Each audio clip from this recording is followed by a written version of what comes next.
अखन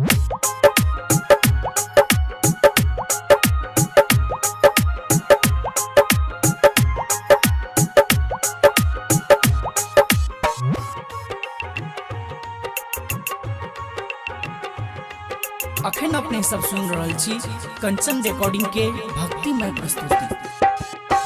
एहन सुंदर ने कोनो काम यो भैया, एहन सुंदर ने कोनो काम यो भैया, सबहक मुख पर शोभे शिव गुरु के नाम यो भैया, सबहक मुख पर शोभे शिव गुरु के नाम यो भैया। जगत गुरु के गुणगान यो भैया, जगत गुरु के गुणगान यो भैया, सबहक मुख पर शोभे शिव गुरु के नाम यो भैया, सबहक मुख पर शोभे शिव गुरु के नाम यो भैया।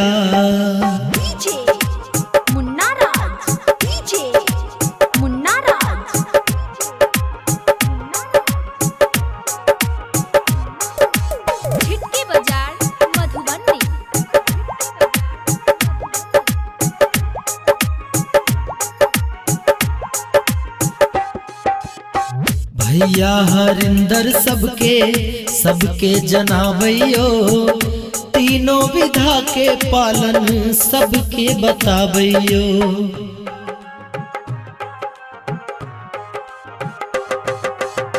भैया हरिंदर सबके जनावैयो, तीनों विधा के पालन सबके बतावैयो।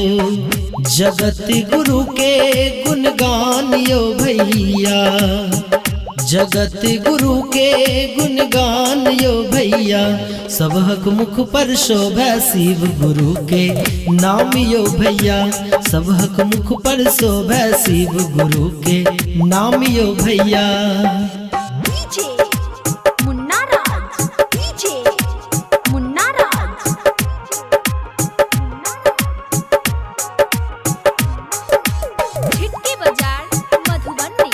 अखन अपने सब सुन रहल छी कंचन रिकॉर्डिंग के भक्तिमय प्रस्तुति।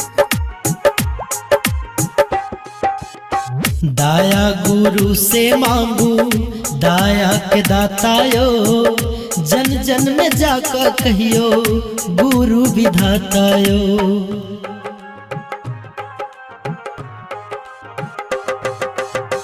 दाया गुरु से मांगू दाया के दातायो, जन जन में जाकर कहियो गुरु विधातायो।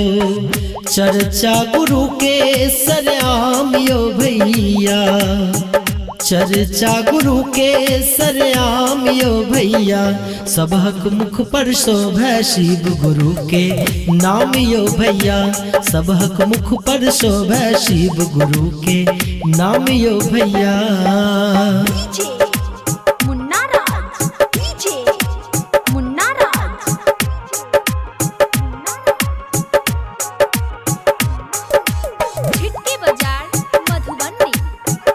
अखन अपने सब सुन रहल छी कंचन रिकॉर्डिंग के भक्तिमय प्रस्तुति।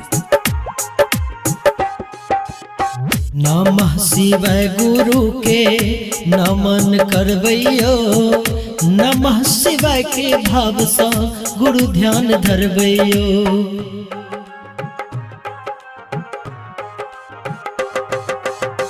नमः शिवाय गुरु के नमन करवैयो, नमः शिवाय के भाव सा गुरु ध्यान धरवैयो। बिरंदर संगे करु गुणगान यो भैया, राघव संगे करु गुणगान यो भैया, सबहक मुख पर शोभे शिव गुरु के नाम यो भैया, सबहक मुख पर शोभे शिव गुरु के नाम यो भैया।